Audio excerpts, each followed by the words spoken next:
Bonjour à tous, que Dieu vous bénisse. Je vous salue fraternellement dans le Seigneur, et quelle joie, quel bonheur de nous disposer pour ce culte d'enseignement, lequel apporte beaucoup de bénédictions, parce que nous allons avoir la parole vivante de Dieu, la doctrine, l'évangile, lequel nous aide pour vivre bien devant lui, pour nous approcher de lui. Tous ceux qui nous voient, un grand salut.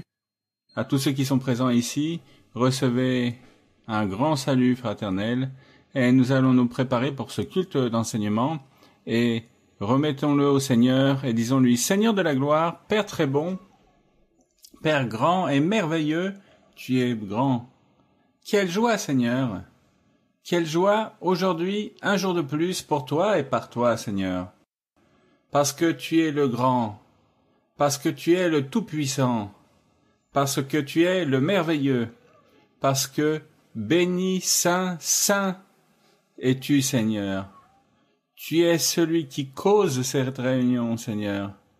Tu es celui qui nous incite à te chercher, à te suivre. Tu nous attires, chacun d'entre nous, d'une manière ou d'une autre. Tu as une méthode pour que nous te connaissions, pour que nous connaissions ton existence. Tous ceux qui nous voient, Seigneur, peut-être pour la première fois, il y a eu une curiosité et nous vous rapportons que Dieu existe, qu'il vit, qu'il parle, qu'il est une réalité, que Dieu, il existe et qu'il veut vivre dans chacun d'entre nous. Pour cela, permettez au Seigneur, vous, chacun d'entre vous, disposez votre cœur pour qu'il entre et qu'il sonde et qu'il habite dans chacun de nos cœurs, pour qu'ainsi nous voyons la vie d'une autre manière, guidés par un Dieu qui est puissant, qui nous parle à travers des rêves, visions, prophéties, et qui nous incite toujours à vivre pour lui et par lui. Pour cela, Seigneur, reçois aujourd'hui ce culte et bénédiction pour tous, au nom de Christ. Amen et Amen. Il est dit dans la deuxième épître de Pierre, dans les derniers livres de la Bible, chapitre 1er, verset numéro 19. La parole du Seigneur dit ainsi: Et nous tenons pour d'autant plus certaine la parole prophétique, à laquelle vous faites bien de prêter attention, comme une lampe qui brille dans un lieu obscur, jusqu'à ce que le jour vienne apparaître et que l'étoile du matin se lève dans vos cœurs. Verset 20, lisons tous ensemble. Sachant, tout d'abord vous-même, qu'aucune prophétie de l'Écriture ne peut être un objet d'interprétation particulière, car ce n'est pas par une volonté d'homme qu'une prophétie a jamais été apportée, mais c'est poussé par le Saint-Esprit de Dieu que des hommes ont parlé de la part de Dieu. Amen, gloire au Seigneur. Vous pouvez vous asseoir, mes frères. Ces versets sont merveilleux. Je vous rapporte que là-bas, en Colombie, il y a un jeune, à Cúcuta, qui a gagné une médaille olympique. Et il a parlé à tous de Dieu, des promesses de Dieu, que Dieu parle, il a eu ses promesses depuis 13 ans, et le pasteur me rapporte que maintenant, l'église, ils n'arrivent pas à 10, 20, 30 personnes, c'est 50, 80 personnes qui viennent pour première fois. Que Dieu leur parle. Connaître ce Dieu puissant, que la gloire soit pour le Seigneur. Nous allons entonner des hymnes pour exalter le nom de Dieu. Entonnons l'hymne 241. Je sais que Christ m'aime. Est-ce que vous pensez cela, mes frères? Entonnons cet hymne 241. Je sais que Christ m'aime.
La gloire soit pour Dieu.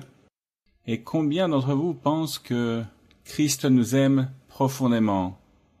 Il nous aime tant, et il nous a tant aimés, qu'il a donné sa vie pour vous et pour moi. Qu'avez-vous fait, vous, pour lui? Jusqu'où est votre engagement? Surtout ceux qui sont là depuis plus d'1 an à l'Église, ceux qui connaissent cet évangile, cette vérité. Jusqu'où va cet amour pour les choses de Christ? Jusqu'où pliez-vous votre chair? Jusqu'à où dites-vous, Dieu, je t'aime parce que je me suis éloigné du monde du péché, parce que je veux vivre pour toi et par toi? Cette réponse, c'est chacun d'entre vous qui l'a, et Dieu qui nous connaît, à chacun d'entre nous. Amen, frères et sœurs. Entonnons aussi le 250, l'hymne 250, aussi pour louer le Seigneur avec nos gorges. Entonnons cet hymne 250, c'est le temps de la moisson. Entonnons cet hymne.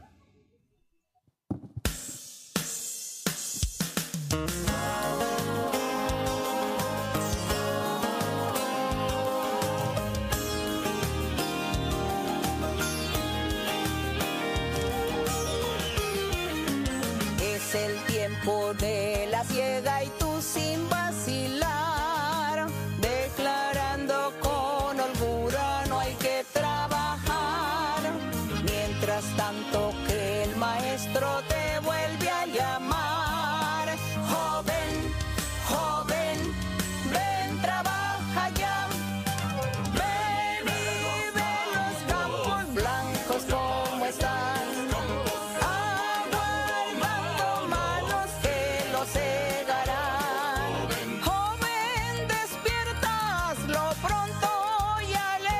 Sé el primero en decirle, heme aquí, Señor.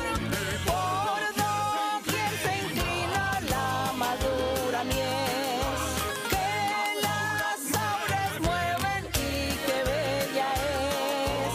Joven, despierta, hazlo pronto y alerta. Pocos días hay que restan para el segador. Las gavillas que recojas, joyas de esplendor, brillarán en la corona que dará el Señor. Busca pronto eternas joyas, Dios es premiador. Joven, joven, ven, trabaja ya. Ven y ve los campos blancos como están.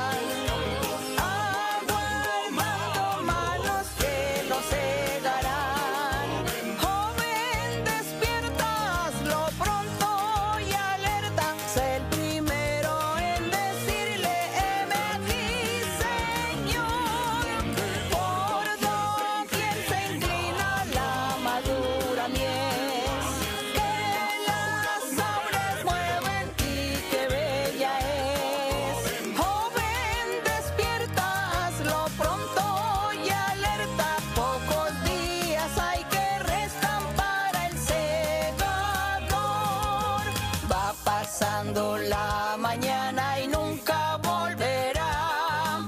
Pronto el tiempo de la siega aquí terminará. Te hallarás al fin vacío ante tu Creador. Joven, joven, ven, trabaja ya. Ven y ve los campos blancos como están.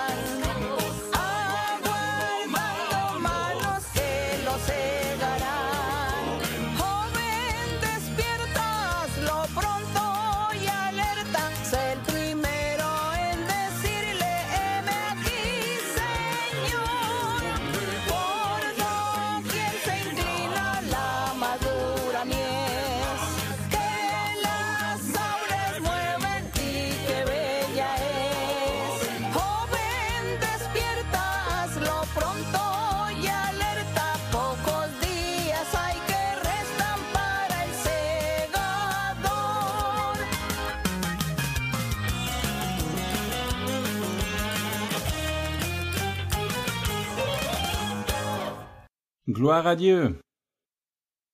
Quel hymne si beau! Il nous fait sentir tous jeunes, parce que Dieu parle de cette jeunesse dans le Seigneur. Pas de la jeunesse physique, mais de cette jeunesse pour travailler. Et il dit, réveille-toi, comme dans Galates. Réveille-toi, toi qui dors. Lève-toi des morts. Christ veut briller à travers vous. Il veut vous montrer un chemin, une vérité, un chemin qui vous emmène à la vie éternelle. Et comme il est beau que chacun d'entre vous aujourd'hui, dans vos cœurs, dans vos esprits, vous disiez, me voici Seigneur, disposé à me soumettre à faire ta volonté. Amen, frères et sœurs. Nous invitons à ce que vous mettiez le tutoriel pour que vous puissiez voir et vous inscrire au site internet de l'Église, au canal de YouTube.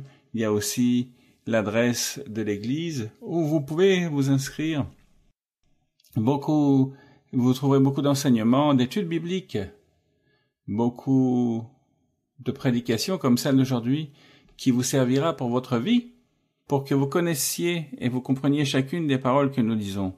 Ainsi comme au Salvador, il y a peu, le pasteur de San Sébastien me racontait qu'une femme est arrivée, une croyante est arrivée à l'église, elle dit qu'elle est rentrée pour la première fois, et quand elle a reçu la prophétie, Dieu lui a dit « Et toi, tu as du ressentiment du passé.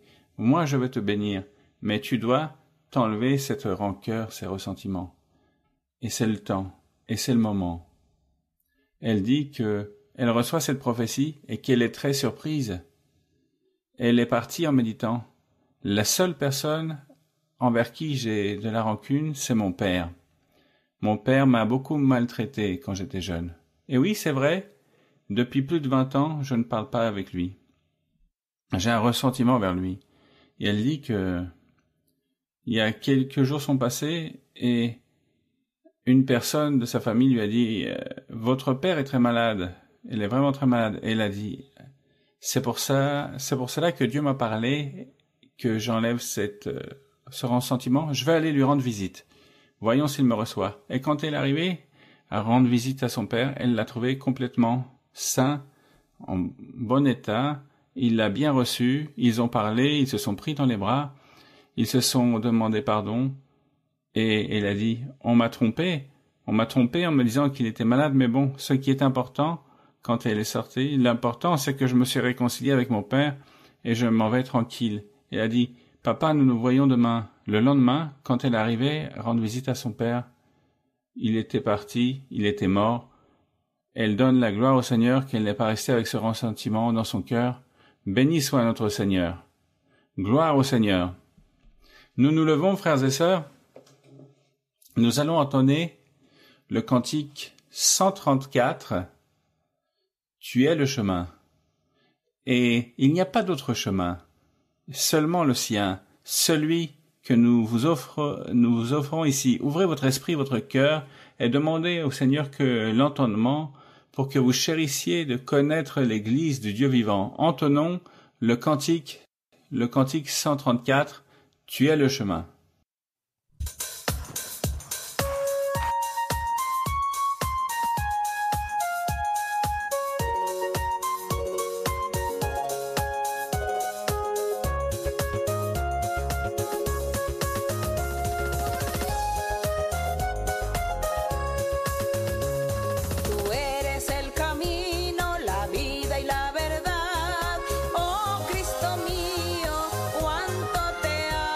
Por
Gloire au Seigneur. Et dans sa bonté, dans sa miséricorde, nous devons être toujours dans sa main. Nous devons le suivre. Et peut-être, je pense à un témoignage d'Islande. En ce moment, le pasteur me racontait qu'il déporte beaucoup de personnes qui n'ont pas de papier de là-bas. Une sœur vénézuélienne, elle et sa famille avaient fait acte de candidature par une résidence. Ils ont commencé à en déporter beaucoup. Et il est dit qu'au quotidien, il y a des avions complets qui partent. Mais elle a la promesse. Une promesse du Dieu qui vit.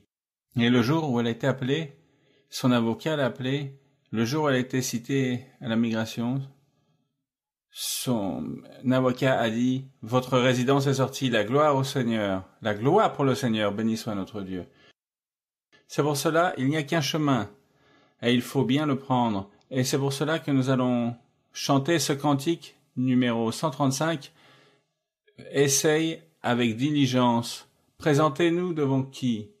Devant Dieu. Qu'il nous donne cette sagesse, cette intelligence pour marcher dans ses chemins, pour comprendre cet évangile merveilleux et précieux, qui a un grand don, un cadeau, la vie éternelle. Pour cela, entonnons ce cantique 135.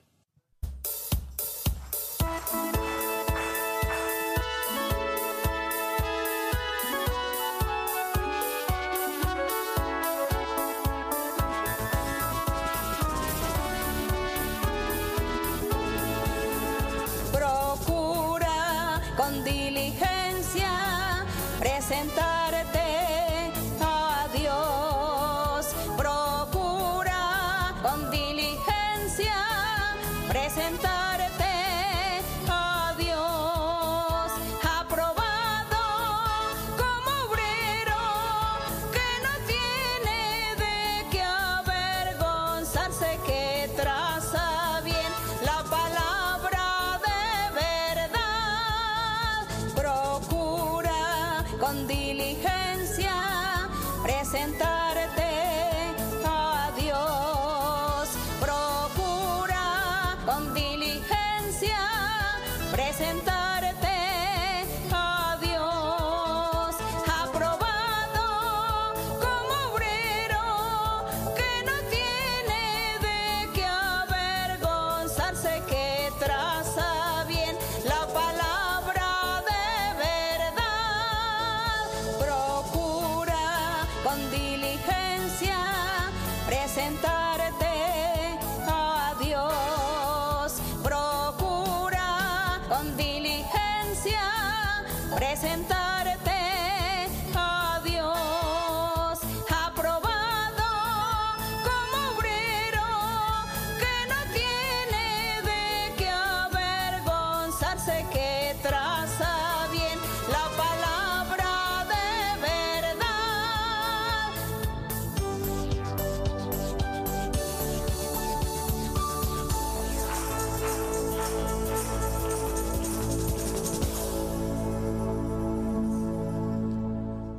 Que la gloire soit pour Dieu. Et quel autre exemple pour chacun d'entre nous que notre bien-aimée sœur Maria-Louisa, qui a toujours essayé avec diligence de bien suivre cette parole de l'Évangile et de nous l'enseigner. Je vous laisse en compagnie de notre bien-aimée sœur Maria-Louisa. Dieu vous bénisse tous.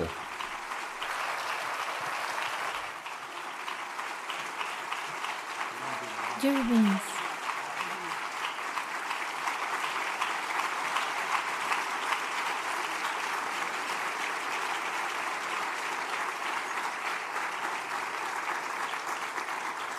Que le Seigneur vous bénisse grandement aujourd'hui. Tous les frères et sœurs qui sont rassemblés ici aujourd'hui avec moi, que Dieu vous bénisse tous ici. Et bienvenue aussi à toutes les personnes qui s'ajoutent à notre enseignement du dimanche. De grandes salutations remplies de tendresse pour toutes les personnes aussi récentes, les personnes qui viennent pour la première fois. Et bien avant tout, je souhaite vous inviter à venir vous rassembler à l'église. Une invitation que je vous fais pour que vous puissiez chercher les assemblées, les églises, là où vous vous trouvez, dans vos villes, dans vos pays, dans les petits villages. L'église, sûrement s'y trouve l'église de Dieu ministérielle de Jésus-Christ international.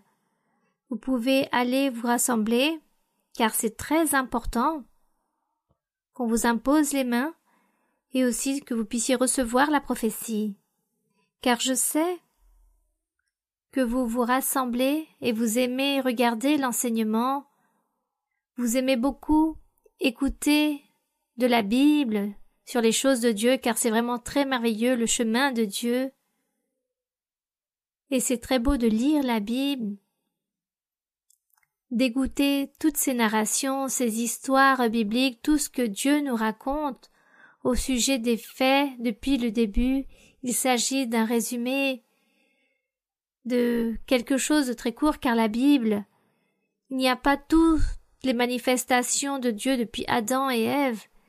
Il s'agit vraiment d'un livre très petit en comparaison de tous les faits et événements qui s'est produits anciennement, des milliers et des milliards de miracles, de manifestations de Dieu, des prodiges et de comment Dieu enseignait aux personnes, à ses prophètes, à ses serviteurs. Il envoyait les lois, les ordonnances, afin que l'être humain puisse connaître Dieu et suivre ce sentier. Tout cela est vraiment merveilleux de lire la Bible, de l'analyser et surtout, au moment d'analyser la Bible, c'est très important de parler avec Dieu, parler de Dieu dans chaque verset que nous lisons, demander à Dieu beaucoup de choses, toujours lui demander des choses, et de cette façon, Dieu se plaît et il bénit les êtres, il ne les abandonne pas, il ne les laisse pas seuls, Dieu est toujours là, proche de nous. Il est toujours là, prêt à nous secourir, à nous protéger, il nous console, il nous aide, notre Dieu. C'est pourquoi nous devons toujours nous adonner à lui et toujours essayer de chercher, de nous approcher à lui chaque jour et de faire sa volonté. Observer ses commandements. Lire la Bible, nous apprenons de cette façon quoi faire, qu'est-ce que nous devons cesser de faire. Et ce que vous n'avez pas compris ici, demandez-le auprès de vos pasteurs. Vous pouvez écrire aussi à l'église, car dans toutes les églises il y a le courrier où vous pouvez aussi vous diriger, vous poser une certaine question, un doute que vous avez, et nous serons toujours là prêts pour résoudre des sujets de doctrine, la parole de Dieu, non des problèmes. Ne m'écrivez pas pour me dire que vous êtes malade ou que vous vivez une tribulation. C'est pourquoi il y a les églises sont ouvertes, il y a le don de la prophétie pour que le Saint-Esprit se manifeste, et vous êtes en train de recevoir l'imposition des mains, provenant des pasteurs ou des frères et sœurs qui ont ces dons merveilleux, donc vous pouvez résoudre vos problèmes de la sorte. Quand je dis si vous pouvez m'écrire, c'est lorsque les personnes font des recherches dans la Bible et veulent connaître plus en profondeur des choses de Dieu, c'est là où je vous dis, si vous ne savez pas qui peut vous expliquer à ces sujets, écrivez à l'église et nous serons là prêts pour vous enseigner et venez vous rassembler à l'église la plus proche où vous vivez. Et envoyez-nous votre courrier pour dire « Je suis proche de cette église » et vous allez voir de quelle façon Dieu ôtera tous vos doutes et vos inquiétudes. Voici de quelle façon s'étend la parole de Dieu, l'évangile du Seigneur Jésus-Christ. Elle s'étend de cette façon, et plus loin, nous aussi, nous devrons voir comment, de quelle façon nous allons travailler aussi dans ces lieux si difficiles comme l'Inde, comme la Chine, comme dans certains lieux d'Afrique aussi. Certains pays très difficiles, car dans certains pays, ils ne connaissent pas Dieu, ils n'ont jamais entendu parler de Dieu ou de même de Jésus-Christ. Donc il s'agit d'un travail très dur que nous devons mener, que Dieu nous a demandé de faire, mais avec l'aide de Dieu, avec l'aide du Saint-Esprit, rien n'est difficile, car c'est Dieu qui vient et qui réalise le travail. Nous sommes des simples instruments dans la main du Seigneur. Bien. Vous pouvez vous asseoir, vous mettre à l'aise là où vous êtes, et aussi, pour les personnes qui n'ont pas écouté le chapitre 1 et 2 de Matthieu, de l'évangile de Matthieu, je veux vous raconter à vous tous que nous sommes en train de commencer à lire et à analyser les évangiles. Donc les évangiles, c'est-à-dire Matthieu, Marc, Luc et Jean. Il s'agit des 4 évangiles. Ces livres parlent presque de la même chose.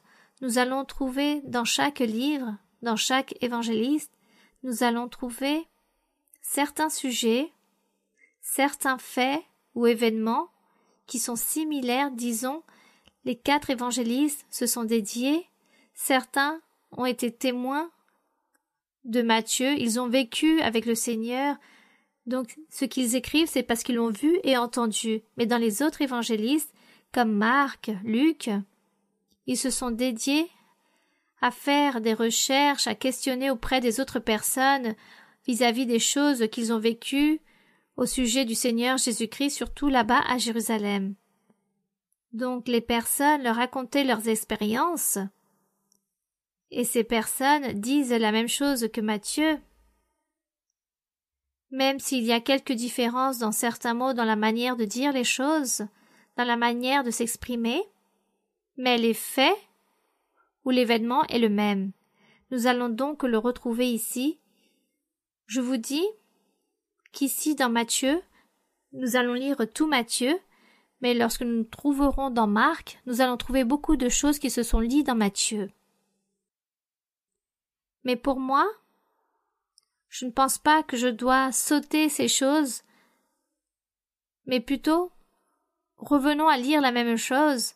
Je pense que c'est mieux, car cela ne nous fait pas de mal de revoir à nouveau toutes ces choses, car de cette façon nous apprenons. C'est de cette façon que nous gardons mieux tous ces concepts, et nous allons ainsi avoir beaucoup d'armes et beaucoup d'arguments principalement pour évangéliser, pour parler aux personnes de Dieu. Alors, s'il vous plaît, n'allez pas dire « Ah, nous avons déjà lu cela ». Ce qui se trouve dans Luc se trouve dans Marc, ce qui se trouve dans Marc, il se trouve dans Matthieu. Vous savez déjà à l'avance que nous allons revoir ces livres et nous allons nous en réjouir, car nous allons le faire avec tout notre cœur pour être agréables devant Dieu, car nous voulons plaire à Dieu. Avec tout ce que nous faisons, en lisant la Bible, en chantant au Seigneur, lorsque nous venons nous rassembler à l'Église, en recevant l'imposition des mains, la prophétie, en donnant aussi la prophétie et l'imposition des mains. De cette façon, nous sommes en train de plaire à Dieu en étant au service de Dieu. Gloire à son nom. Nous allons donc ouvrir la Bible dans Matthieu chapitre 3. Matthieu chapitre 3. Les frères et sœurs sont déjà prêts? Il est donc écrit: En ce temps-là, parut Jean-Baptiste, prêchant dans le désert de Judée. Ici, nous voyons dans Matthieu qu'il ne s'est pas inquiété pour écrire l'histoire de Jean-Baptiste. Directement, il parle de lui. Ici, Matthieu se focalisait en le Seigneur Jésus-Christ. Lorsque nous allons lire Luc, nous allons voir que Luc s'est inquiété par l'origine d'où venait Jean-Baptiste. Donc ce sujet sera pour plus tard de lire l'origine de Jean-Baptiste. C'est une histoire merveilleuse aussi, l'expérience qu'il a vécue. Pour l'instant ici, Matthieu se focalise dans le Seigneur. Il est donc écrit: En ce temps-là parut Jean-Baptiste prêchant dans le désert de Judée. Il disait: Repentez-vous, car le royaume des cieux est proche. Tout cela avait été annoncé par les prophètes. Tout ce que Jean ici à ce moment-là a commencé à parler aux personnes lorsqu'ils leur disent « Repentez-vous, car le royaume des cieux est proche », c'est parce que les personnes avaient déjà entendu parler et savaient que Dieu allait envoyer un roi parfait pour diriger le peuple d'Israël. Ces personnes avaient entendu parler et attendaient le Messie. Elles attendaient ce roi parfait. Pourquoi? Parce qu'elles l'avaient lu dans les prophètes. Et la loi de Moïse aussi l'enseignait. Donc ces personnes apparemment devaient écouter la parole et l'enseignement de Moïse tous les sabbats. Ce n'était pas quelque chose de nouveau donc lorsque Jean dit « Repentez-vous, car le royaume des cieux est proche ». Est arrivé ce roi, ce règne. Anciennement, ce peuple d'Israël et de Judée était gouverné par l'Empire romain. C'était un gouvernement de non-juifs, païens, qui ne venaient pas du peuple d'Israël. Donc les Israélites ou les Juifs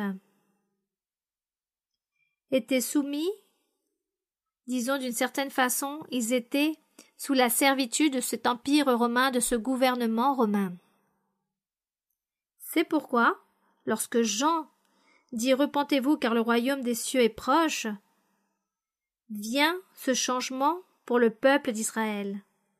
Vient ce changement. Nous pouvons le lire ici dans Daniel 2, 44, sans perdre cette page de Matthieu chapitre 3. Allons très rapidement au livre de Daniel, au prophète Daniel de l'ancien temps, du peuple ancien, car Dieu aussi l'a mis à son service pour prophétiser au sujet des jours suivants du futur, de l'avènement de notre Seigneur Jésus-Christ.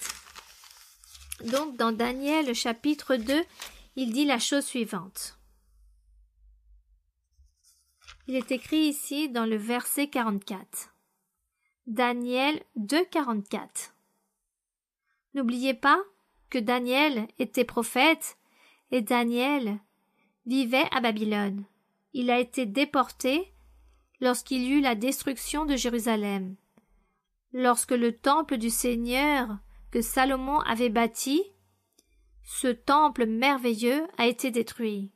Donc Daniel fut un homme, l'un des personnages qui a été emmené captif à Babylone, mais par la volonté de Dieu, car Dieu voulait leur protéger la vie à ce restant du peuple, à ces réchappés. Il ne voulait pas qu'ils meurent, car ces réchappés allaient poursuivre leur chemin lorsqu'allait venir le Seigneur Jésus-Christ. Donc Daniel fait partie de ce restant du peuple. Et ici, dans le chapitre 2, 44 de Daniel, Daniel interprète le rêve qu'eut Nebuchadnezzar, le roi.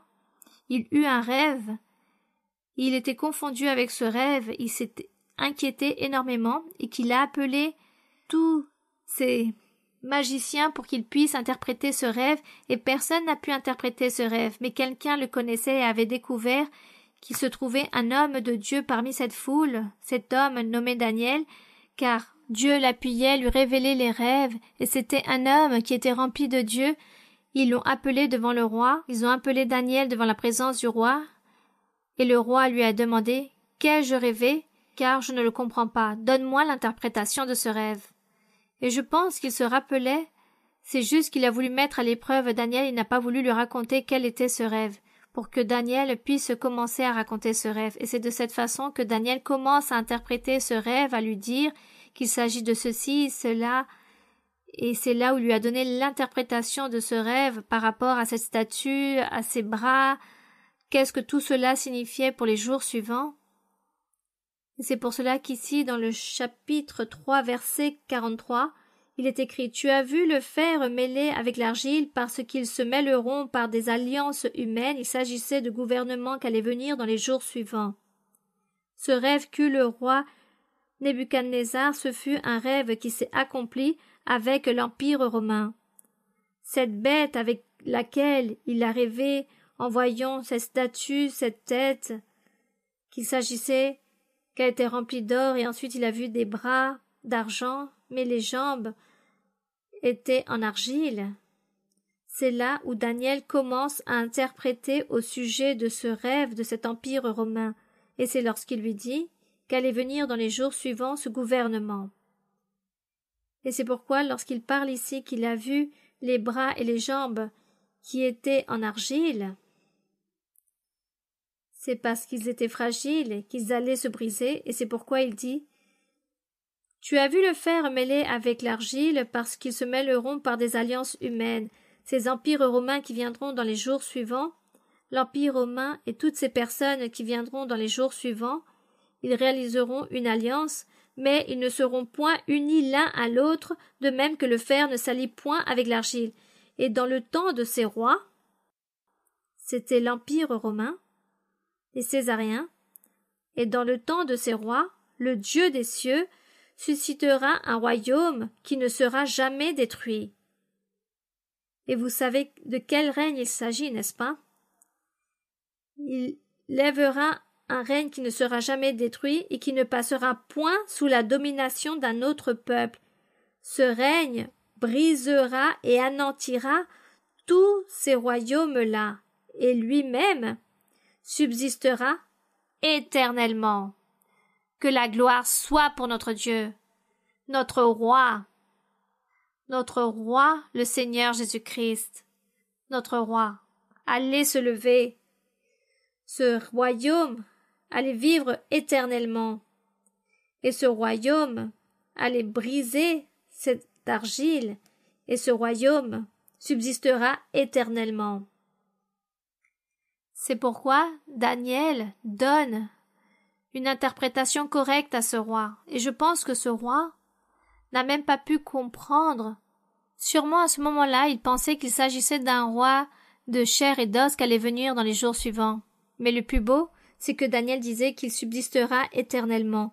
Et c'est de cette façon que le peuple d'Israël, allons de nouveau au livre de Matthieu, était témoin, car ils avaient lu les Écritures, ils avaient entendu parler qu'allait venir un roi parfait. Tous les prophètes le disaient, les serviteurs de Dieu dans l'ancien temps, ils l'ont prophétisé. C'est pourquoi ici, dans Matthieu, Jean, lorsqu'il annonce, il leur dit « Repentez-vous, car le royaume des cieux est proche ». Donc Jean est celui qui avait été annoncé par Ésaïe le prophète lorsqu'il dit « C'est ici la voix de celui qui crie dans le désert, préparez le chemin du Seigneur ». Cette voix qui crie dans le désert faisait référence à Jean-Baptiste, car l'histoire raconte qu'il a vécu dans le désert. Lorsque nous lirons le livre de Luc, nous allons trouver l'origine de Jean et nous allons nous rendre compte qu'il a marché dans le désert jusqu'au jour où a commencé son ministère. Donc ici, depuis le désert, apparaît les bonnes nouvelles ou le royaume des cieux qui s'annonce. Et c'est pourquoi il dit celui qui avait été annoncé par Ésaïe, donc Jean, le prophète, lorsqu'il dit « C'est ici la voix de celui qui crie dans le désert, préparez le chemin du Seigneur, aplanissez ses sentiers. » Nous le trouvons aussi dans Ésaïe 40. Ici, dans Ésaïe, je vais vous lire dans le chapitre 40 d'Ésaïe. Au niveau du verset 1, il est écrit « Consolez, consolez mon peuple, dit votre Dieu. Parlez au cœur de Jérusalem et criez-lui que sa servitude est finie, que son iniquité est expiée. Oui, son iniquité est expiée, car arrivera ou est arrivé le roi parfait, le Sauveur, celui qui pardonne les péchés, le Seigneur Jésus-Christ. » Puis il est écrit que son iniquité est expiée, qu'elle a reçu de la main de l'Éternel au double de tous ses péchés. Verset 3. Une voix crie, c'est-à-dire faisant référence à Jean, préparez au désert le chemin de l'Éternel, aplanissez dans les lieux arides une route pour notre Dieu.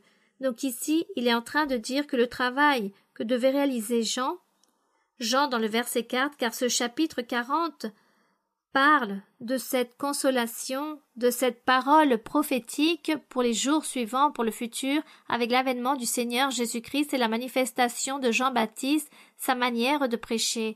Il est venu pour préparer le chemin du Seigneur. De quelle façon il préparait cela? Ici, dans le verset 4, il est écrit « Que toute vallée soit exaucée », faisant référence aux personnes. Ce sont des personnes physiques, des personnages. Que toute vallée soit exaucée et que toute montagne et toute colline soient abaissées. Les montagnes et les collines, c'était les personnages de haut poste, les personnes qui dirigeaient le peuple, les chefs, les gouverneurs, c'étaient ces montagnes et ces collines. Et les vallées, c'était toutes ces personnes qui espéraient en Dieu, qui étaient remplis d'afflictions, qui n'avaient pas d'argent, qui étaient démunis. C'étaient tous les débonnaires, ces personnes pauvres, et tous venaient pour les opprimer. C'étaient ceux qui étaient nommés comme valets, et les montagnes et les collines, c'étaient ces grands chefs. C'est pourquoi ils disent que toute vallée soit exaucée, car ils allaient croire en le Sauveur, en l'enseignement de Jean-Baptiste. Ils allaient se repentir, et lorsque le Seigneur Jésus-Christ allait apparaître, ils allaient être relevés, car le Seigneur allait les élever. Comme aujourd'hui le Seigneur aussi avec nous, il nous dit toujours, le Seigneur, qu'il va nous élever. Et ce n'est pas que nous allons être en haut d'une montagne, de la plus haute montagne qui puisse exister dans le monde entier, mais il parle de ses auteurs spirituels, il va nous élever dans un sens symbolique, car c'est Dieu qui nous connaît, qui nous a choisis et qui nous enseigne ici son chemin pour nous bénir et pour nous élever. Nous rendons grâce à notre Dieu. Donc ici le Seigneur disait, il disait dans la prophétie, et que les coteaux se changent en plaine et les défilés étroits en vallons, car toutes les personnes s'étaient détournées du chemin, au lieu de chercher un esprit en vérité, ils cherchaient des idoles, des dieux d'or, d'argent, peu importe la matière. Voici ce que ce peuple cherchait. Il cherchait des idoles, les peuples d'Israël, et c'est pourquoi il dit que les coteaux se changent en plaine et les défilés étroits en vallons, et ainsi la gloire de l'Éternel sera révélée, car le Seigneur Jésus-Christ apparaîtra pour prêcher en réalisant des miracles, des prodiges, en guérissant et en bénissant aussi et en pardonnant les péchés et en donnant la vie éternelle aux personnes. Gloire à notre Dieu. Allons de nouveau au livre de Matthieu. Donc Jean est cette voix qui crie dans le désert. Et ici, il le disait. Celui qui avait été annoncé par le prophète Ésaïe, verset 4, Jean avait un vêtement de poil de chameau et une ceinture de cuir autour des reins. Il se nourrissait de sauterelles et de miel sauvage. C'était ainsi sa nourriture. Dieu lui avait demandé de se nourrir spécialement ainsi. Il ne pouvait pas manger une autre nourriture comme une autre personne. Il s'habillait aussi d'une manière très spéciale. Puis les habitants de Jérusalem, de toute la Judée et de tout le pays des environs du Jourdain se rendaient auprès de lui. Tous les habitants de Jérusalem sortaient. Mais qui étaient ces personnes qui sortaient? Ceux qui vivaient dans la vallée. Que toute la vallée soit élevée. C'étaient toutes ces personnes pauvres, démunies, des personnes humbles, qui n'avaient pas d'argent mais qui espéraient en Dieu.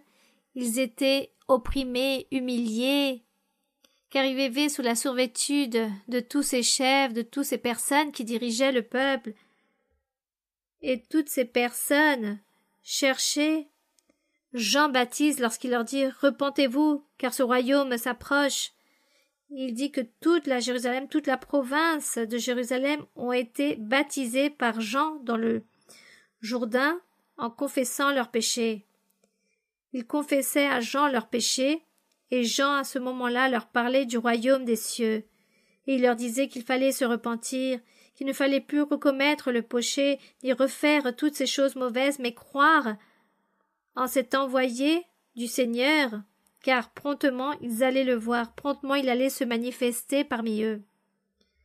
Donc tous ces gens croyaient et se repentissaient, et demandaient pardon, et se baptisaient dans ce fleuve du Jourdain.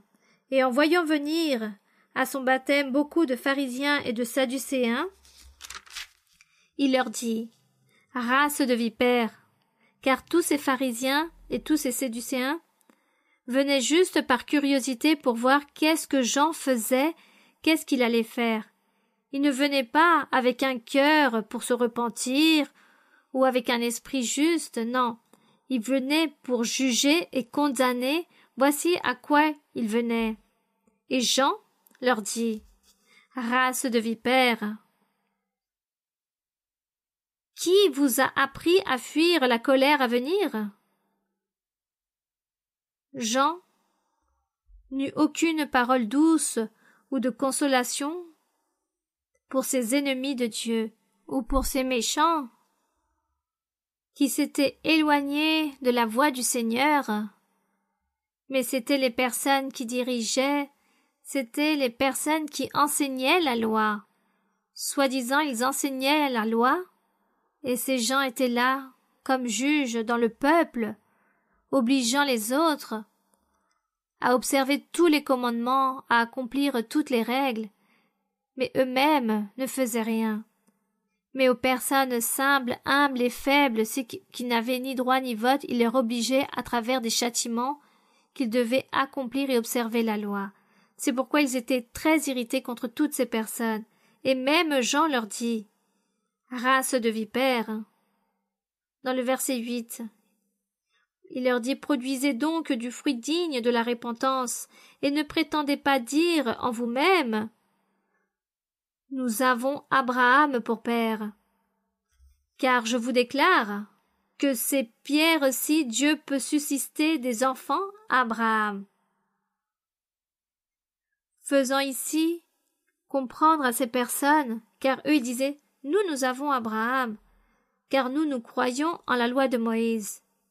Nous enseignons la loi de Moïse, et nous connaissons les commandements. Et voici la promesse que Dieu nous a faite, que nous allons être les enfants d'Abraham, et c'est pourquoi Jean leur dit « Ne soyez pas aussi confiants, ne soyez pas sûrs de vous, que par le fait que vous êtes appelés les enfants d'Abraham, car le Seigneur peut changer. Le Seigneur peut élever d'autres fils, et non vous. Il peut en élever d'autres, qui soient de véritables enfants d'Abraham, ces personnes qui vont croire en le Sauveur, en l'envoyé, en le Messie, en celui qui viendra. Toute personne qui croira sera cette personne nouvelle que Dieu est en train de préparer, et ces personnes vont croire et vont accepter en le Fils de Dieu, en ce Sauveur, et tous croiront, et Dieu leur donnera l'opportunité d'être sauvés. Et ces personnes qui disent être le peuple de Dieu ou le peuple d'Israël choisi restera de côté, et Dieu les abandonnera. Voici ce qu'il a voulu dire Jean ici à ce moment-là lorsqu'il leur a dit qu'ils ne soient pas aussi confiants par le fait qu'ils pensent que ce sont les fils d'Abraham, car même des pierres, on peut sortir ces enfants d'Abraham, des personnes qui réellement allaient croire et allaient aimer et obéir à notre Dieu. Continuons, dans le verset 10, il est écrit « Déjà la cognée est mise à la racine des arbres. » Jean continue à prêcher et leur dit « Tout arbre, donc, qui ne produit pas de bons fruits sera coupé et jeté au feu. » Il parlait aux pharisiens. C'est une division qu'il y avait à ce moment-là anciennement avec les Juifs, au sujet des sectes des pharisiens et de la secte des sadducéens. Ils écoutaient et Jean profitait pour prêcher, pour enseigner. C'est pourquoi il leur dit « Déjà la cognée est mise à la racine des arbres. » La cognée, c'est un instrument pour couper les arbres, pour couper le bois. La cognée est mise à la racine des arbres. Quel arbre? Les arbres, c'étaient eux-mêmes, ces chefs, ces gouverneurs d'Israël, les gouverneurs de la Judée, les sacrificateurs, toute personne qui travaillait. Apparemment, c'étaient les chefs du peuple de la Judée et du peuple d'Israël. Et ces personnes, ces chefs, ces gouverneurs, voici à qui faisait référence Jean, que la cognée était déjà mise à la racine de ces arbres pour être coupée et être mis à l'étang de feu, car Dieu avait révélé aussi à Jean qu'il n'allait pas croire en l'évangile du Seigneur Jésus-Christ. Ils n'allaient pas croire en la parole que le Seigneur allait leur prêcher. Ils n'allaient pas croire et ils n'allaient même pas l'accepter. C'est pourquoi Jean était très fort dans sa manière de réaliser son discours, et c'est pourquoi il dit que la cognée est mise à la racine des arbres pour être coupée. ils vont devenir rien et viendra de nouveaux arbres, des arbres qui vont produire de bons fruits, des arbres qui vont bien fleurir, comme il est écrit dans le psaume numéro 1, où il est écrit « Heureux l'homme qui est comme un arbre planté près d'un courant d'eau, qui donne son fruit en sa saison et dont le feuillage ne se flétrit point, car toute l'année il donne son fruit, car il s'alimente de cette eau. » Et ainsi est l'être humain qui accepte le Dieu, qui se convertit à Dieu, qui croit en le Seigneur Jésus-Christ comme le Sauveur du monde. Donc Dieu le convertit en cet arbre, qui donne son bon fruit pour la vie éternelle, de bons fruits, et ses feuilles flétrissent toujours. Ainsi est la vie de cet être humain qui aime Dieu. La vie remplie de joie, de bonheur, de paix, d'allégresse. Non remplie de millions et de milliards d'argent, non, mais de la paix et de la joie que l'être humain a besoin et qu'il n'a pas, qu'il ait quelqu'un pour qui parler lorsqu'il est malade, lorsqu'il est triste, rempli d'afflictions, de tribulations, lorsqu'il a vécu un accident ou a vécu une pénurie ou lorsqu'il est en train de mourir de faim et de soif, supplie ce Dieu, le Seigneur Jésus-Christ, ce roi parfait, et ce Sauveur immédiatement vient le secourir. Le Seigneur agit dans sa miséricorde pour aider tous ces êtres.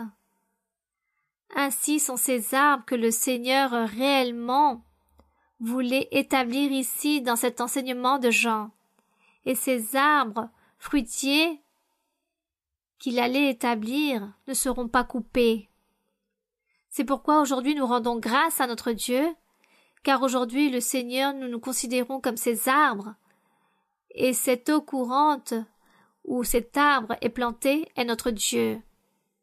C'est la parole du Seigneur, c'est le Saint-Esprit qui nous conduit, qui nous alimente pour que tous les jours nous donnions de bons fruits et que nous persévérons, que nous marchions de l'avant. Et voici ce que Jean, là-bas, était en train de parler, en train de commencer dans son enseignement à prêcher, à parler à cette foule et aussi à ses ennemis. Car il s'agissait des ennemis de Dieu, ces personnes qui ne voulaient pas se soumettre à la volonté de Dieu, qui ne veulent pas accomplir les commandements, deviennent ennemis de Dieu. Alors que Dieu s'est manifesté à ces personnes, leur a parlé, s'est manifesté d'une manière ou d'une autre, de diverses façons. Et ces personnes ont méprisé le Seigneur. Comme il peut se produire encore au jour d'aujourd'hui, les personnes peuvent voir la bénédiction de Dieu, réjouir de la bénédiction, voir les miracles, les merveilles de Dieu, et arrive à un moment donné de leur vie où les personnes régressent et ne cherchent plus Dieu, mais deviennent ces ennemis de Dieu, deviennent ces arbres qui sèchent, où la cognée doit les couper cette racine. Mais nous rendons grâce au Seigneur et nous le demandons que chaque jour nous puissions être à ses côtés, que le Seigneur nous accompagne toujours de sa main, que jamais il nous délaisse. Et ici, dans le verset 11 de Matthieu, il est écrit « Moi, je vous baptise d'eau. » Voici ce que disait Jean. « Je vous baptise d'eau pour vous amener à la repentance. » Jean n'a pas dit « Je vais vous baptiser pour que vous puissiez être sauvés. » Non. « Je vous baptise d'eau pour que vous puissiez vous repentir. » Préparez-vous, soyez prêts. Lorsque le Seigneur viendra, car le royaume des cieux s'approche, il est très proche, vient ce roi, vient celui qui a été promis, cette personne que Dieu a promis à travers des prophètes, à travers de Moïse et de la loi aussi. Dieu l'a promis. Viens, cette personne, et moi je vous baptise d'eau pour vous amener à la repentance. Car celui qui vient après moi est plus puissant que moi, et je ne suis pas digne de porter ses souliers. Lui, il vous baptisera du Saint-Esprit et de feu. C'est la même chose, le Saint-Esprit et le feu, c'est le Saint-Esprit. le feu, la puissance de Dieu. Dieu est feu, dit la Bible, que Dieu est feu. Mais ce feu aussi peut être à un moment donné de la vie, ça peut être un feu qui consume, un feu dévorant. Mais qui va-t-il dévorer? Sûrement, il va consumer celui qui est désobéissant, celui qui écoute la parole de Dieu, qui expérimente et vit les bénédictions de Dieu, mais qu'ensuite il les méprise, il les rejette. Donc Dieu se convertit en ce Dieu de feu qui consume, qui dévore. Mais il est feu, car tout ce que Dieu fait, il est parfait. Le feu aussi, c'est pour perfectionner, pour purifier, pour affiner. C'est pourquoi qu'on dit que l'or et l'argent, qui sont les métaux les plus luxueux, les plus forts, les plus précieux, les personnes doivent passer par le feu à de hautes températures et tout devient liquide, pour que tout soit pur, pour que l'or soit pur. Ainsi est notre Dieu. Il veut nous purifier, il veut purifier les êtres, il veut purifier chacun d'entre nous qui sommes en train de croire en lui. Nous qui sommes ici en train de commencer ce chemin, nous sommes en train de suivre cette voie, nous sommes en train d'apprendre dans ce sentier, de lire, en train d'analyser. Chaque jour, nous avons besoin d'apprendre encore plus, car il existe tant de choses que nous ne connaissons pas, que nous n'arrivons pas à comprendre, et c'est pourquoi nous devons continuer à lire, toujours persévérer dans la lecture, jamais nous enlacer, continuons à lire. Et pour plaire à Dieu, pour faire la volonté de Dieu. Ce n'est pas juste rechercher pour que vous puissiez être une personne très instruite qui connaît les concepts, mais qui ne fait pas la volonté de Dieu, non. C'est pour faire la volonté de Dieu, afin que notre Dieu puisse se plaire, car il nous a choisis parmi tant de milliers de personnes qui existent. Voici le grand privilège que nous avons. Donc Jean essayait d'enseigner à ces personnes, car il y avait deux genres de personnes, les personnes qui écoutaient, qui acceptaient, qui avaient besoin de recevoir cette consolation de Dieu. Il y avait cette vallée, il y avait ces arbres fruitiers, ces arbres élevés dans les hauteurs. Il y avait aussi les pharisiens, les sadducéens, ces montagnes, ces collines qui étaient là pour juger et voir quelle erreur pouvait commettre Jean pour pouvoir le culpabiliser, le rendre coupable. Et c'est pourquoi ici, il dit « Celui qui viendra est plus puissant que moi, je ne suis pas digne de porter ses souliers. Il vous baptisera du Saint-Esprit et de feu. » C'est merveilleux lorsque nous avons lu dans les Actes des Apôtres. Nous avons lu lorsque les apôtres se sont rassemblés dans cette chambre haute, et le Seigneur dit que le Saint-Esprit est venu comme un vent violent, que cette maison où ils se trouvaient a tremblé, et que tous ont commencé, le Saint-Esprit les a remplis en des langues de feu, que c'était des langues de feu, et que tous ont été baptisés, et Dieu leur a envoyé les dons. C'est merveilleux, la parole du Seigneur est merveilleuse. Tout cela l'a fait le Seigneur Jésus-Christ, et ici Jean était en train de le prophétiser. Il disait « Gardez-vous, car viendra ce roi parfait. Il va venir, il va vous baptiser du Saint-Esprit. » C'est merveilleux lorsque nous voyons l'accomplissement de toutes ces promesses. C'est pourquoi nous savons que Dieu existe. C'est pour cela que nous savons qu'il existe un Dieu puissant qui parle aujourd'hui. Car il ne s'agit pas juste pour le temps passé, le temps ancien. Ici, ce que nous lisons est arrivé il y a plus de 2000 ans en arrière. Mais aujourd'hui aussi, le Seigneur est le même. Il s'agit du même Dieu, le même Saint-Esprit se manifeste. Le Saint-Esprit baptise les personnes. Les personnes parlent d'autres langues angélicales. Les personnes reçoivent la prophétie, la guérison, la bénédiction de Dieu. Aujourd'hui, le Seigneur est le même. Donc cela n'est pas resté juste dans les temps anciens, cela continue à être en cours. Gloire à notre Dieu. Puis il est écrit, ici Jean dans le verset 12, « Il a son vin à la main le van, il nettoiera son air. Peut-être aujourd'hui il existe beaucoup de personnes, la jeunesse, les enfants ne connaissent pas, selon les lieux ou les régions où les personnes vivent, ceci par rapport au van dans les champs, lorsqu'on voit les blés, les graines, bon, là où existent toutes ces graines, lorsqu'on les sème et lorsqu'elles sont sèches et récoltées, anciennement, il n'existait pas des machines comme aujourd'hui qu'il y a tant d'outillages qui trient les graines. Anciennement, il fallait tout mettre par terre.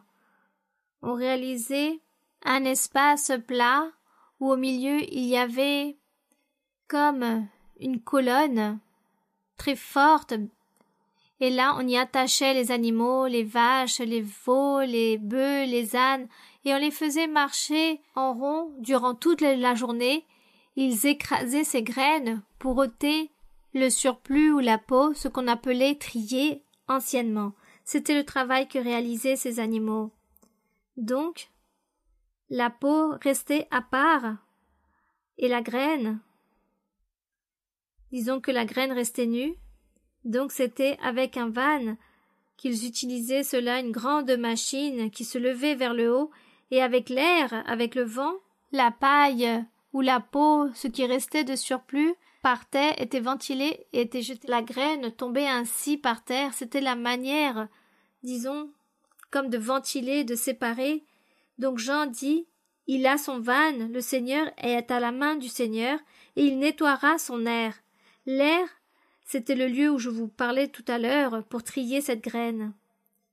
Et son van à la main, il nettoiera son air, et il amassera son blé dans le grenier. Mais il brûlera la paille dans un feu qui ne s'éteint point. Voici ce qu'il a dit, car il connaissait cette représentation, cette illustration que Jean leur parlait à ce moment-là. Les gens commençaient à comprendre exactement car ils réalisaient ce travail dans les champs, car ils réalisaient ce processus de la sorte. Ils semaient la graine, le blé, ils savaient de quoi était en train de leur parler Jean. Ils comprenaient parfaitement ce qu'était ce van à la main et qu'il nettoiera son air, et qu'ensuite le blé allait être amassé dans le grenier tandis que la paille allait brûler et qu'elle ne se cessera jamais de brûler, cette paille. Faisant comprendre que le royaume des cieux s'approche, le Seigneur arrive pour prêcher sa parole, son évangile. Et les personnes qui ne croient pas seront cette paille, les personnes qui croient et l'acceptent seront le blé, ce blé qui est nu. Et donc cette paille, le Seigneur va la brûler. Voici l'illustration que donna Jean. Je pense que ces personnages, ces pharisiens, sadducéens, ont dû s'irriter énormément contre Jean par cet enseignement qu'il a donné, surtout qu'il leur donnait un enseignement qui était directement dirigé à eux, pour qu'ils puissent la recevoir au cas où, s'ils changeraient leur manière de penser ou s'ils veulent se repentir, ils aient le temps. Voici ce que Jean a commencé à faire. De cette façon, Jean préparait le chemin du Seigneur. Il commençait à préparer les cœurs des personnes arrogantes, rebelles, orgueilleuses, des non-croyantes, des grandes personnes, de ces chefs, de ces autorités, de ces gouverneurs faux, qui opprimaient et qui faisaient vivre sous la servitude le peuple dans une misère spirituelle. Donc, Jean, en prêchant toutes ces choses, beaucoup ont cru et ont suivi Jean et espéraient en cette promesse et attendaient ce roi, mais d'autres n'ont pas cru, comme tous ces personnages. Mais voici comment Jean devait préparer le chemin lorsque le Seigneur Jésus allait venir se manifester, allait trouver certains cœurs affermis pour Dieu. Comment était donc cela anciennement? Je pense Comme nous aujourd'hui aussi, nous vivons avec le Seigneur une vie si merveilleuse, si belle, surtout lorsque le Saint-Esprit habite en nous, lorsqu'il vient à nous, et qu'il nous console, et qu'il nous donne l'allégresse, la joie, il nous résout les problèmes. Nous savons comment toutes ces personnes ont pu ressentir lorsqu'ils ont cru en Jean, lorsqu'ils ont vu le Seigneur Jésus-Christ. Imaginez-vous l'allégresse qu'ils ont reçue. Comme nous aujourd'hui aussi, nous nous en réjouissons et nous rendons grâce au Seigneur.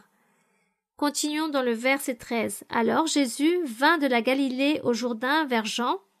Le Seigneur Jésus, lorsqu'il s'est rendu compte que Jean avait préparé les cœurs des personnes à Jérusalem, vint de la Galilée au Jourdain pour être baptisé par Jean. Mais Jean s'y opposait en disant « C'est moi qui ai besoin d'être baptisé par toi, et tu viens à moi. » Jésus lui répondit « Laisse faire maintenant.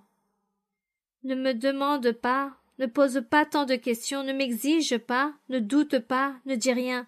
Tout simplement, obéis. Laisse faire maintenant, car il est convenable que nous accomplissions ainsi tout ce qui est juste. » Et Jean ne lui résista plus. Car que s'est-il passé ici avec Jean? Dans la Bible, comme le raconte le Seigneur Jésus-Christ dans un autre évangile de la Bible, que tous les prophètes de l'ancien temps qui ont prophétisé au sujet de l'avènement du Seigneur Jésus-Christ, ou du Messie, ou du Sauveur du monde, ou de ce roi parfait, que le seul prophète qui a prophétisé à son sujet fut Jean-Baptiste. C'est pourquoi le Seigneur Jésus-Christ n'a pas dit à Jean qu'il devait être baptisé. Jean n'avait pas besoin d'être baptisé car il rentrait dans ce groupe des prophètes de l'ancien temps, comme Daniel, Ésaïe, Jérémie et tous ces autres, Ézéchiel.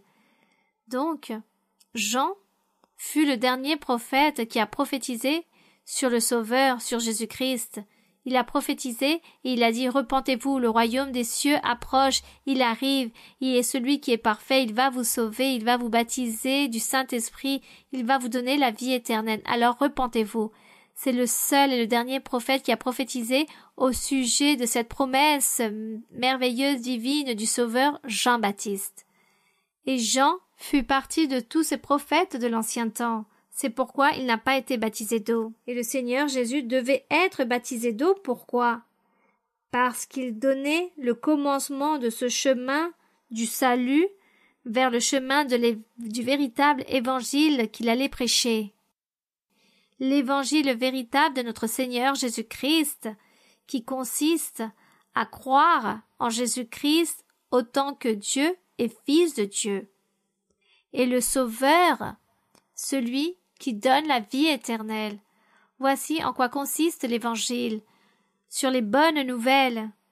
Et c'est pourquoi le Seigneur Jésus-Christ s'est fait baptiser d'eau, car à ce moment-là, il se comportait comme un être humain, il ne se comportait pas comme Dieu, même si c'était Dieu, mais il ne se comportait pas comme Dieu, mais comme un être humain quelconque, comme ce Jésus-Christ de Nazareth. C'est pourquoi il a dû se faire baptiser d'eau pour réaliser et faire cet exemple à tous ses serviteurs à partir de ce moment-là.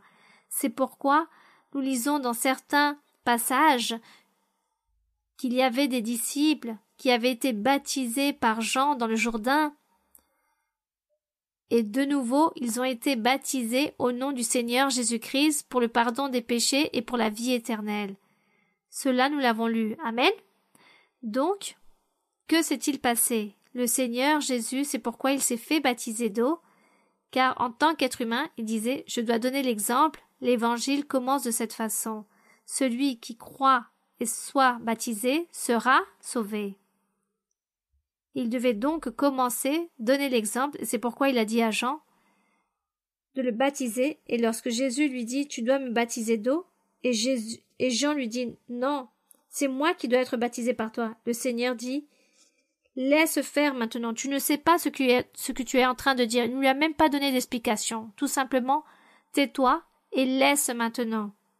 Car il est convenable que nous accomplissions ainsi la justice. Et c'est pourquoi il est écrit, dès que Jésus eut été baptisé, il sortit de l'eau, et voici, les cieux s'ouvrirent. Et il vit l'Esprit de Dieu descendre comme une colombe et venir sur lui. Et voici une voix fit entendre des cieux ces paroles. Celui-ci est mon fils bien-aimé, en qui j'ai mis toute mon affection. Donc tout cela, nous pouvons le retrouver aussi dans Ésaïe 42:1. Nous n'allons pas prendre beaucoup de temps pour lire dans Ésaïe 42:1 pour démontrer que tout était déjà prophétisé par les prophètes de l'ancien temps. Prophètes de l'ancien temps, de l'Ancien Testament, c'est pourquoi il est si important de lire toute la Bible. L'Ancien Testament, il faut le lire aussi et le vivre. Le Nouveau Testament aussi, car si seulement nous lisons le Nouveau Testament, alors nous n'allons pas comprendre la racine ou l'origine de toute l'œuvre merveilleuse de notre Seigneur Jésus-Christ. Il faut donc lire l'Ancien Testament aussi pour pouvoir comprendre la parole ou la voix de notre Dieu. Donc Ésaïe 42:1, il est écrit. Si vous voulez, lisez avec moi. Voici mon serviteur que je soutiendrai, mon élu en qui mon âme prend plaisir. J'ai mis mon esprit sur lui, il annoncera la justice aux nations. Que la gloire soit pour notre Dieu. Béni soit le Seigneur. Parole accomplie ici dans le verset 17 de Matthieu 3, où il est écrit « Une voix du ciel s'écria, celui-ci est mon fils bien-aimé en qui j'ai mis toute mon affection. » Nous rendons grâce à notre Dieu. Que la gloire soit pour notre Dieu, le Tout-Puissant. Comment notre Dieu, après que tant d'années, des milliers d'années sont passées, des siècles sont passés, il a promis, il a parlé, il a exaucé, il continue à promettre, il continue à parler, il continue à accomplir, notre Dieu, toutes ses promesses merveilleuses. Nous rendons grâce à notre Dieu et soyons-lui fidèles. Fidélité pour notre Dieu. Que jamais nous allions nous lasser de suivre ce chemin. Ne vous lassez pas de lire la Bible. Ne dites pas « Ah, j'ai déjà lu la Bible, je l'ai lue à peu près 200 fois. Et maintenant, je la connais par cœur, je n'ai plus besoin de la lire. » Ne dites jamais cela, car sûrement arrivera le jour de votre mort et vous aurez encore besoin de lire la Bible. Le Saint-Esprit continuera à vous dire « Lis la Bible et sonde mon écriture profonde de là. » Voilà, pour pouvoir apprendre. Alors ne nous lassons jamais. Jamais nous devons avoir ce sentiment de fatigue pour lire la Bible. Une et plusieurs fois nous devons la lire, car le Saint-Esprit vient toujours à nous et nous enseigne beaucoup de choses. Alors, de la fidélité avant tout, et n'oubliez pas, venez vous rassembler à l'église. N'oubliez pas d'aller à l'église pour venir vous rassembler. Recevez l'imposition des mains, recevez le Saint-Esprit, recevez la prophétie. Alors cherchez Dieu. Ne vous sentez pas inférieur aux autres par le fait que vous cherchez Dieu. Avoir Dieu dans notre cœur, au contraire, nous dignifie et nous sommes des personnes importantes et nous serons toujours élevés car Dieu nous établit dans les hauteurs et nous serons les êtres les plus importants dans le monde lorsque nous aimons et nous croyons en Dieu. Lorsque nous l'aimons, nous voulons lui servir et observer ses commandements. Que Dieu vous bénisse grandement.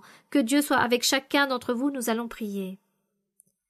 Puissant est notre Dieu, Père saint, Créateur du ciel et de la terre, notre Dieu. Seigneur du ciel et de la terre, Roi immense, juste, Roi miséricordieux et clément, notre Roi qui gouverne. Tu gouvernes l'univers, tu gouvernes le monde, tu gouvernes nos cœurs. Tu es notre Dieu tout-puissant, tu es l'envoyé de Dieu. Tu es ce divin pasteur, le divin berger, le Roi, le Seigneur des seigneurs. Tu es digne de toute louange, de toute gloire. Tu mérites toute louange. Nous te rendons grâce, Seigneur, car nous sommes ici devant ta présence. Seigneur, aide-nous. Garde-nous de ta main. Protège-nous. Sois cette ombre à notre droite. Sois cette ombre. Ne nous abandonne jamais. Ne nous délaisse pas. Au nom glorieux de Jésus-Christ, ton Fils bien-aimé, aide-nous à poursuivre de l'avant, mon Père saint. Je te demande, dans ta bonté, dans ton amour, remplis-toi de miséricorde, écoute les suppliques de toutes ces personnes qui te prient pour guérir.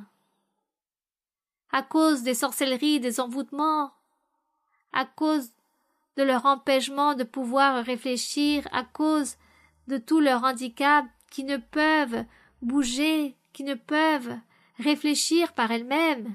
Seigneur, il existe tant de maladies, diverses maladies, qui viennent posséder les corps des êtres, et je sais que beaucoup te supplient, te prient, chacun selon leurs besoins, chacun selon leurs propres souffrances, douleurs, maladies, te supplie de les guérir.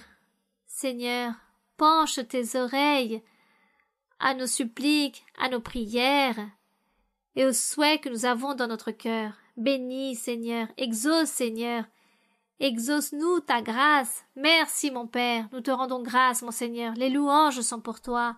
L'honneur est pour toi, mon Seigneur. La gloire et l'honneur est pour toi, aujourd'hui et éternellement. Amen. Gloire au Seigneur. Satúrame, Señor, con tu espíritu.